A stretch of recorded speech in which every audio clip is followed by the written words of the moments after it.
Allora, rieccoci, c'è una telefonata, pronto? Sì, pronto, buongiorno. Buongiorno, da dove chiama? Località. Da Venezia, Roberto. Prego, signor Roberto, dica tutto. Dunque, al di là, aspetta un momento perché ho il televisore alto, ecco fatto. Grazie. Al di là del fatto che comunque dall'euro, da come la vedo io, bisogna uscire. Su questo non si discute.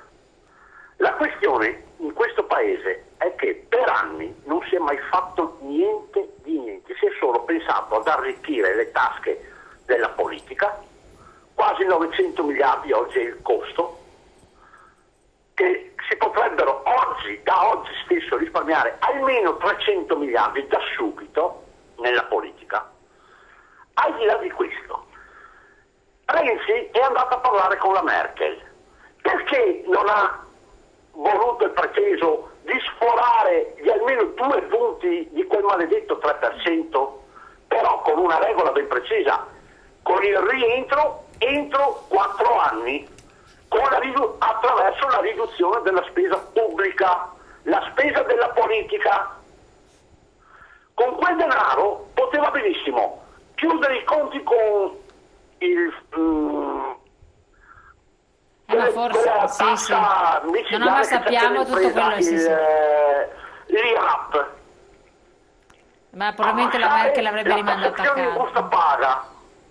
Questo farebbe partire immediatamente i consumi, verrebbero riassunte le persone, gli operai, siccome il sottoscritto è da 5 anni che sono a casa. Ditemi voi, sarebbe necessario oggi fare questa legge sulla precarietà, di dare la possibilità alle aziende di assumere a tempo determinato per 3 anni? Non avrebbe nessuna utilità, non avrebbe ragione di esistere questa legge.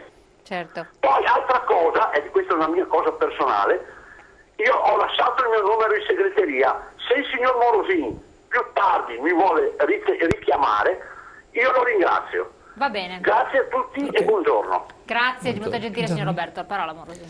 Ma questo signore ha fatto una serie di considerazioni molto interessanti. Lo chiama dopo. Sì, lo chiamiamo dopo, molto interessanti sulla realtà italiana. Io credo che l'Italia non abbia la possibilità di uscire dalla crisi in cui si trova se non facendo pagare a noi tutti un prezzo salatissimo, di cui oggi abbiamo soltanto l'anticipo.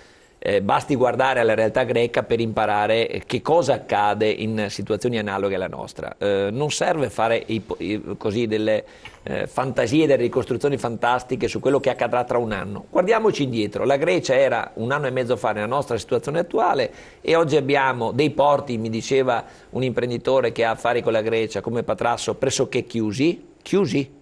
Cioè non ci sono più le attività, abbiamo i dipendenti pubblici col stipendio ridotto dal 30 al 40, anche il 50%, abbiamo una quantità di disoccupati straordinari, ancorché la televisione non ne parli più, perché noi non abbiamo più notizie dalla Grecia, guarda caso. Io vorrei che ci fosse invece un servizio tutti i giorni nella Grecia per far capire che cosa sta accadendo.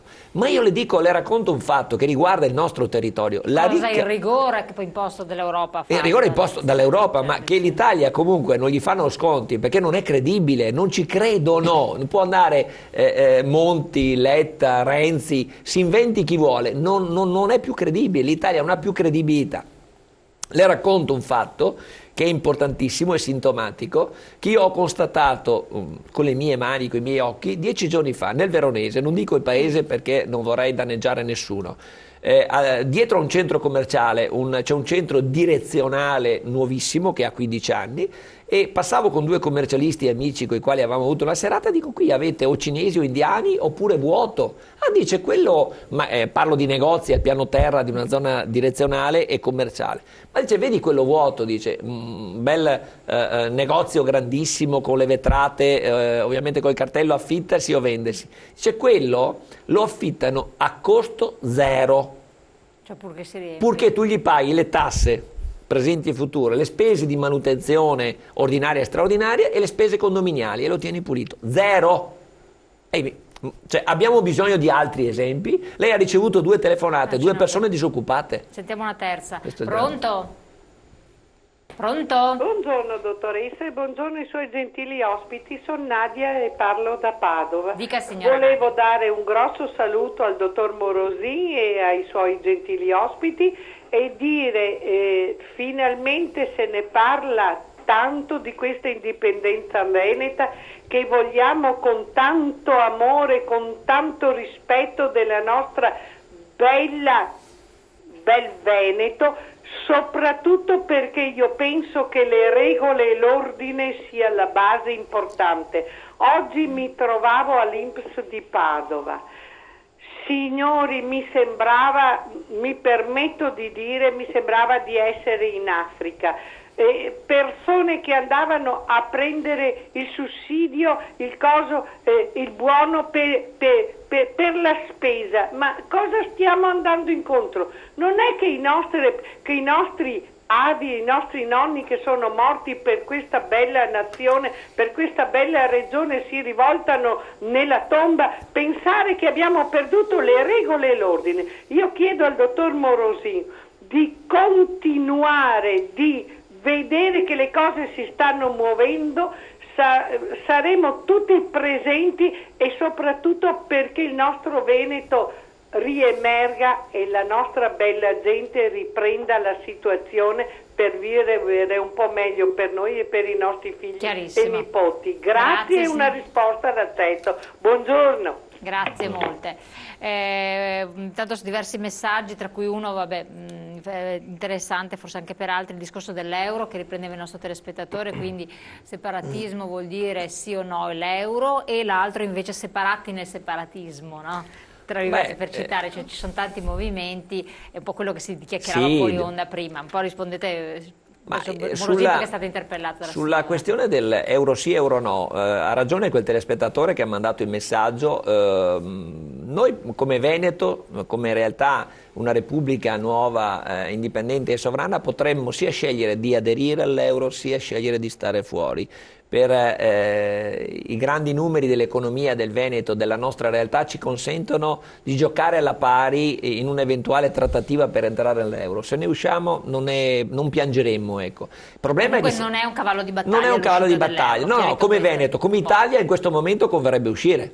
E il fatto è che noi siamo imbrigliati in questa realtà fallita che è l'Italia, e quindi bisognerà pensare qualcosa di serio. Alcuni dicono che non ce la faranno fare. Per quanto questa cosa qua, sì, no, quello non è vero, è solo mancanza di comunicazione e di informazione. Mancanza di comunicazione e di informazione. Se si conosce una cosa la si può giudicare. Finora ho visto molti parlare di autodeterminazione senza conoscere l'argomento, e per questo mi sono anche preso la briga di scrivere un libricino che ha avuto molta fortuna e sta facendo ricredere anche alcuni ostili, anche dei magistrati di altissimo profilo, che hanno riconosciuto il rigore logico del testo, la fondatezza delle tesi, non condivise. Questo è legittimo, ci mancherebbe. Noi non vogliamo mica imporre l'indipendenza, vogliamo che i veneti possano in modo legale, formale, ufficiale, con un referendum della regione, pronunciarsi sul quesito dell'indipendenza. Questo è il punto. Chi è contrario all'indipendenza, io posso anche difenderlo, è la libertà questa, ma chi si oppone a un referendum sul tema dell'indipendenza, costui sta facendo un atto veramente di prevaricazione e di contrasto con la democrazia e la libertà. Per quanto riguarda i movimenti, io credo che rispetto a qualche anno fa, ora nel Veneto, anche se vi sono 1000 iniziative, sono tutte però non in conflitto tra di loro, ma interpretano in modo diverso una visione, ma tutte sono canalizzate verso la stessa direzione. Diversi modi va benissimo, di va benissimo. la stessa Tutti ci aiutiamo, ci aiutiamo.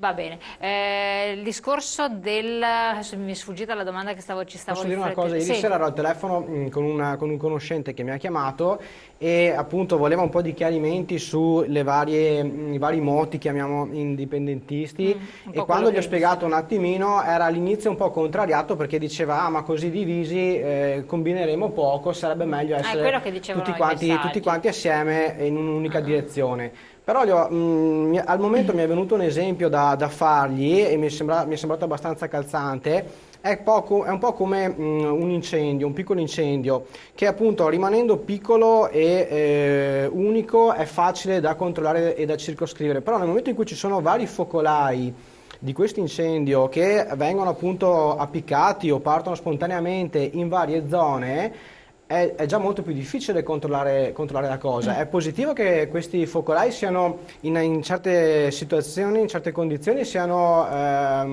generati autonomamente, quindi non è un'azione solo nostra e si sente appunto che ormai la gente non ne può più.